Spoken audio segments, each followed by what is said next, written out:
Hola amigos, buenas tardes. Los saluda su amigo Marco Antonio Holguín. Y pues bueno, estamos trabajando para nuestro video de YouTube, para servir información de calidad, información objetiva, información sencilla que pueda servirles para su práctica profesional.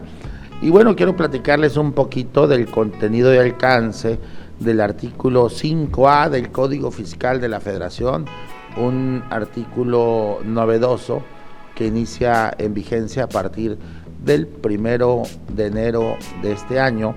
Y al mismo tiempo también quiero invitarlos al diplomado ABC de la Defensa Fiscal en México, cuarta generación, efectivamente por cuarto año consecutivo, gracias a Dios, estamos llevando a todo el país, a todos los lugares a donde llega la señal del internet y también fuera del país, ese diplomado que ha tenido una respuesta increíble. También lo estamos llevando a cabo de forma presencial en nuestra sala de conferencias, en nuestra sala de capacitación, en nuestra firma profesional, aquí en la ciudad de Coatzacoalcos, y considerando la importancia y la trascendencia que tiene conocer la norma tributaria, pero no nada más eso, sino también conocer la forma y la mecánica en que el fisco está realizando facultades de comprobación, en que está haciendo auditorías. Esto obedece al impacto que trae aparejada la reforma del Código Fiscal publicada en diciembre de 2019 y que tiene que ver con las reformas también al Código Fiscal y a otros ordenamientos que se publicaron en noviembre del año pasado y que inciden en la esfera jurídica del contribuyente en lo tocante a la materia penal e inclusive a la pérdida del patrimonio a través del decomiso o extinción de dominio, etcétera. Y pues bueno, de ahí que considero que es muy importante que ustedes conozcan los conceptos básicos y sencillos de la defensa fiscal, sin demeritar los tratados que nos ofrece la doctrina de Derecho Fiscal 1, Derecho Fiscal 2, etcétera, de distintos tratadistas, pero he observado que si bien es cierto son herramientas básicas y muy importantes, este diplomado es para aquellos estudiantes de contaduría, de derecho, o abogados, o empresarios que ya estudiaron, que ya conocen las bases constitucionales, que ya conocen las bases legales, que ya conocen algo de la materia impositiva, para aquellas personas que saben cómo opera la mecánica de la ley del IVA, de la ley del impuesto sobre la renta, para aquellas personas que están relacionadas con la presentación de pagos provisionales o definitivos, la elaboración de la contabilidad, emisión de comprobantes fiscales, etcétera. Todas aquellas actividades que tienen que realizarse como consecuencia de obtener ingresos por actividades económicas en este país, al margen de cualquiera que sea su naturaleza. Y pues bueno, vamos a platicar un poquito de esto, queridos amigos, queridos colegas. El artículo 5A del Código Fiscal de la Federación señala lo siguiente, dice: los actos jurídicos que carezcan de una razón de negocios y que generen un beneficio fiscal directo o indirecto, tendrán los efectos fiscales que correspondan a los que habrían realizado para la obtención del beneficio económico razonablemente esperado por el contribuyente. ¿Qué quiere decir esto? ¿Hacia dónde está enfocado? Bueno, la exposición de motivos, el antecedente de la creación de la norma, tiene como finalidad combatir las malas prácticas de algunos contribuyentes que han abusado de prácticas que corrompen o que erosionan la base tributaria. Desafortunadamente, la redacción de la norma no solo fue encaminada a ese tipo de contribuyentes, a los que compran o venden facturas, a los famosos EFOS y EDOS, ¿no? Esta norma está destinada como un principio de las leyes en cuanto a su aplicación, que tiene que ver con la generalidad, a todos los contribuyentes. todos los contribuyentes que son susceptibles de ser fiscalizados en términos de lo que establece el Código Fiscal de la Relación, en íntima relación con el artículo 31, fracción cuarta de nuestra Constitución Federal. Y en este orden de ideas se le dieron facultades a la autoridad para decir: oye, fíjate que tú realizaste una operación y compraste materia prima, compraste, por ejemplo, tratándose de una constructora, compraste varillas, cemento, alambrón, grava, etcétera, y que la autoridad pueda decir: quiero saber con qué bases, no debiste de haber utilizado tantos metros de grava, o con menos varilla lo hubiera hecho, por vía de consecuencia te voy a recaracterizar la operación, y eso va a dar como consecuencia que expulse algunos gastos o costos de tu contabilidad, y eso va a aumentar la base gravable y por vía de consecuencia el importe a pagar. Así, grosso modo, va a funcionar este artículo 5A. Es importante tener presente que la aplicación e instrumentación de esta norma será únicamente y como consecuencia del ejercicio de facultades de comprobación de la autoridad fiscal, y efectivamente el párrafo segundo de esta norma así lo reza y señala para tales efectos: en el ejercicio de sus facultades de comprobación, la autoridad fiscal podrá presumir que los actos jurídicos carecen de una razón de negocios con base en los hechos y circunstancias del contribuyente conocidos al amparo de dichas facultades, así como de la valoración de los elementos, la información y documentación obtenidos durante los mismos. Entonces vamos a parafrasear la norma. ¿Qué son las facultades de comprobación? ¿Dónde se localizan las facultades de comprobación? En el Código Fiscal existen distintas facultades de comprobación.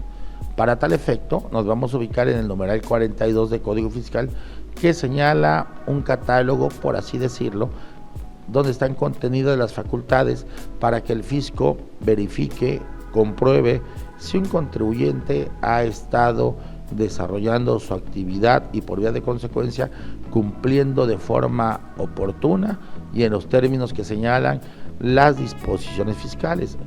Las facultades más socorridas, no las únicas, son las revisiones que se conocen como gabinete o visitas domiciliarias, visitas domiciliarias, así como las revisiones electrónicas. Entonces la autoridad va a fiscalizar a los contribuyentes y entonces la autoridad va a presumir que los actos jurídicos que conoció carecen de razón de negocios, es decir, la autoridad puede decir: tengo un contribuyente que tiene 10 millones de ingresos y tiene 9 millones de costos y gastos y tiene una utilidad de 1 millón, yo estimo que esos 9 millones están inflados y que por los datos que conozco, presumo que esos actos carecen de razón de negocios. Y luego dice la norma: con base en los hechos y circunstancias del contribuyente conocidos al amparo de dichas facultades. Luego entonces es muy importante tener presente que esa presunción se basa sobre información proporcionada. ¿Por quién? Pues por el mismo contribuyente. Si el contribuyente ofrece documentos que a juicio de la autoridad carezcan de una razón de negocios, los actos llevados a cabo, pues la autoridad estará en facultades de recaracterizar la operación, pero dice, conocidos al amparo de dichas facultades. Y si los actos jurídicos van a ser conocidos al amparo de dichas facultades, pues es claro entender que esas facultades deben de llevarse a cabo respetando el principio de legalidad enmarcado en la Constitución, que encuentra reflejo en el Código Fiscal de la Federación, en el numeral 38. Ahora bien, si esas facultades no son desahogadas atentos al principio de legalidad, pues entonces consideraremos, queridos amigos, queridos colegas, que la información conocida por parte de la autoridad fiscal es una información obtenida con violación a derechos fundamentales. Dice la Constitución que toda información obtenida con violación a derechos fundamentales es nula. Luego entonces, de ahí la importancia y trascendencia de conocer el alcance de las facultades de comprobación. Es muy importante conocer cómo se llevan a cabo las facultades de comprobación, quién tiene competencia para instaurarlas, cuáles son sus formalidades, cómo se desahogan, cómo se llevan a cabo, cuáles son las obligaciones de los contribuyentes revisados o visitados, cuáles son los derechos fundamentales de los pagadores de impuestos, cuáles son los límites y alcances de la autoridad fiscal. Esto lo estaremos platicando en nuestro diplomado que iniciamos el día 22 de enero. Luego, parafraseando la norma, este numeral 5A del Código Fiscal dice: así como de la valoración de los elementos a la información y documentación obtenidos durante las mismas, es decir, no se vale que se obtenga información fuera de una revisión fiscal, fuera de facultades de comprobación. Si se obtiene información fuera de una revisión fiscal, la misma será nula para los efectos de una recaracterización, porque aquí lo dice la norma. Pero hay una cosa muy importante, aquí habla de valoración que ya dejó sentado la segunda sala de la Suprema Corte de Justicia de la Nación en jurisprudencia, que la valoración no la pueden hacer los visitadores. Solo para tenerlo presente, más adelante vamos a ver que un comité técnico, por así decirlo, se encargará de esto.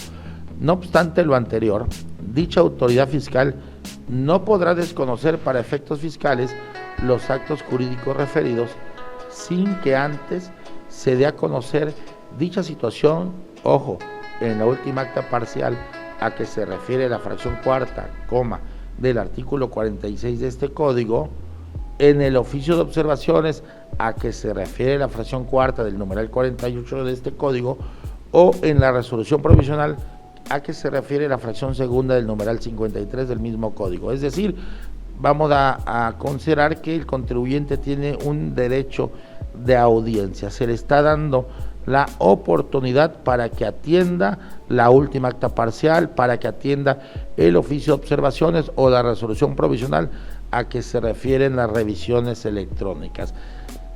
¿Cómo se atiende esta actuación de las autoridades fiscales? Pues bueno, aquí es muy importante la participación del contador público. Aquí es muy importante también que el empresario conozca qué va a contestar su contador, porque el responsable directo es el contribuyente, no el contador. Luego entonces, el contador también debe tener conocimientos legales y sugiero que se asesore de un abogado si para tal efectos no los tiene, porque la documentación que se está utilizando va a servir finalmente para que el fisco tome una decisión sobre la recaracterización de operaciones. Y digo, tengamos cuidado porque no sea que se estén ofreciendo sendas confesionales de alguna actuación ilegal o que pueda perjudicar al gobernado o al contribuyente visitado en este caso. Bueno, entonces, y finalmente dice la norma, y hayan transcurrido los plazos a que se refieran los artículos anteriores para que el contribuyente manifieste lo que a su derecho convenga y aporte información tendiente a desvirtuar la referida presunción. Nos hemos enterado muchas veces que algunos contribuyentes ni se enteran del estado de la revisión y a veces algunos asesores, algunos contadores tampoco le dan seguimiento, lo que me parece muy grave porque esto va a hacer que un crédito fiscal sea determinado ya de suyo, lo es en forma cuantiosa, con accesorios como las actualizaciones, los recargos y con multas que ya de suyo van arriba del 50% del importe histórico determinado. Dice la norma, antes de la emisión de la última acta parcial del oficio de observaciones o de la resolución provisional a que hace referencia el párrafo anterior, la autoridad fiscal deberá someter el caso a un órgano colegiado. Ya nos dio la pauta. Entonces será un órgano colegiado el que va a valorar los actos jurídicos conocidos por las autoridades fiscales en una revisión instaurada legalmente, respetando todos los postulados establecidos en el Código Fiscal para tales efectos. Ahora bien, ese órgano colegiado estará integrado por funcionarios de la Secretaría de Hacienda y Crédito Público y el Servicio de Administración Tributaria. De tal manera que si este órgano colegiado es integrado por gente de la Secretaría de Hacienda y no por gente del Servicio de Administración Tributaria, ese órgano colegiado carecerá de facultades, porque así lo señala la norma. Luego dice, y obtener una opinión favorable para la aplicación de este artículo. En caso de que no se reciba una opinión favorable del órgano colegiado dentro de un plazo de 2 meses, contados a partir de la presentación del caso por parte de la autoridad, se entenderá realizada en sentido negativo. Las disposiciones relativas al referido órgano colegiado se darán a conocer mediante reglas de carácter general. Hay que esperar a ver qué publica la autoridad en reglas misceláneas al respecto, pero lo importante del tema, queridos amigos, queridos colegas que siguen esta cápsula, hay que atender el tema referido a la recaracterización por las serias y complicadas consecuencias que esto puede tener. Sigue diciendo la norma: la autoridad fiscal podrá presumir, salvo prueba en contrario, que no existe una razón de negocios cuando el beneficio económico cuantificable razonablemente esperado sea menor al beneficio fiscal.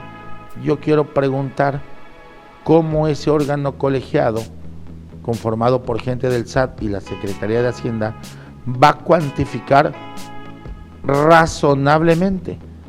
¿Cuáles son los métodos para deducir que se cuantifica razonablemente un beneficio económico esperado? Digo, pago por ver.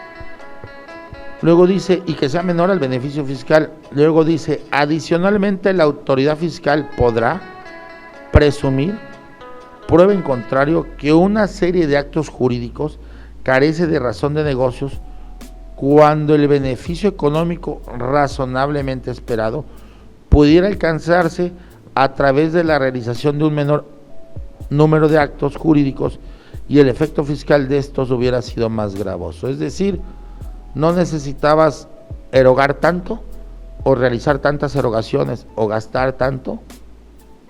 Necesitas hacer eficiente tu empresa, porque si no haces eficiente tu empresa, yo fisco presumo que un número de una serie de actos jurídicos carece de razón de negocios, porque en virtud de esas deducciones, aunque sean legales, aunque cumplan con todos los requisitos, considero que debo de recaracterizarlos porque carece de razón de negocios. Sigue la norma. Se consideran beneficios fiscales cualquier reducción, eliminación o diferimiento temporal de una contribución, cualquiera. Luego dice, esto incluye los alcanzados,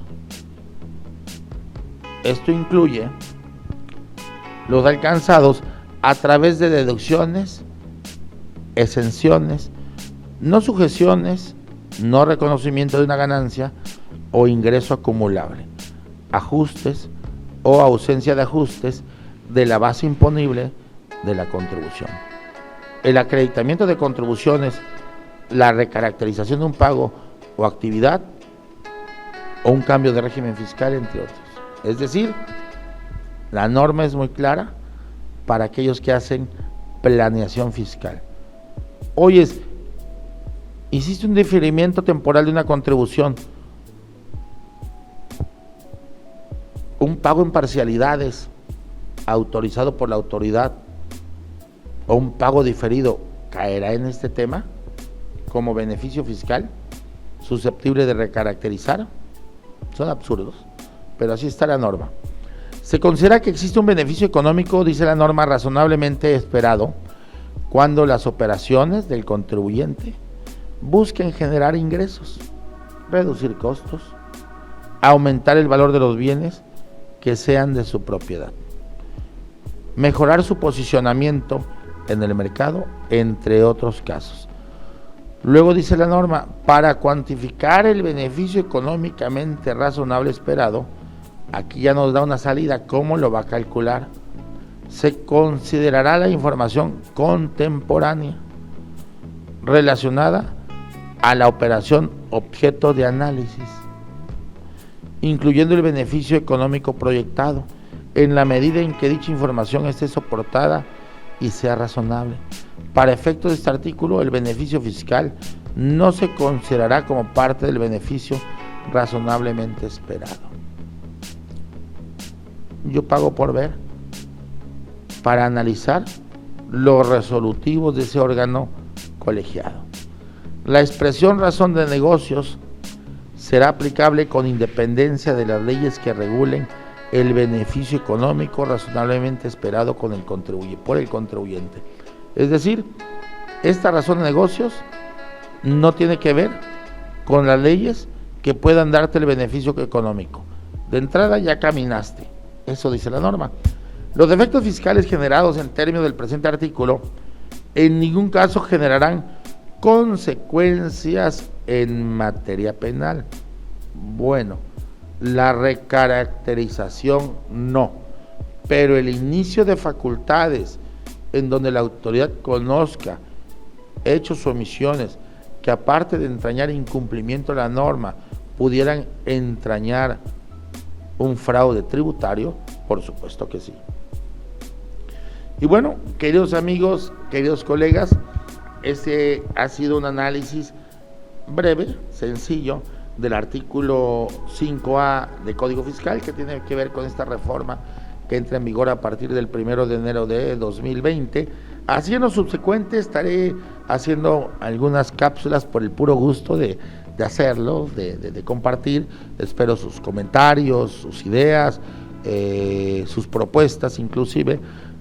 Pretendo analizar alguna jurisprudencia, algún artículo de la ley, platicar de repente de alguna sentencia, algún concepto de impugnación, algún tema relacionado con los escenarios de la vida nacional y que inciden en tema tributaria, etcétera. Es un canal versátil, sencillo, objetivo, muy decente, con el único ánimo de aportar a la materia tributaria, de aportar un enfoque en la difusión de ese tema tan importante y que pueda ser de interés para aquellos que están empezando en este apasionante tema y que por alguna razón pudieran no tener el alcance de los grandes gurús encargados de difundir o conocedores de estos temas. Pues bueno, me despido, no sin antes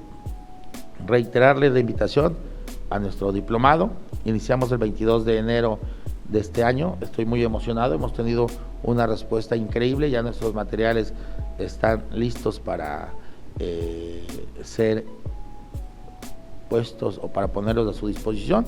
Y pues bueno, no nos queda más que agradecer el detalle de su calidad y calidez. Se despide su amigo Marco Antonio Holguín. Sean felices y nos vemos en una siguiente programación. Muchas gracias y buenas tardes.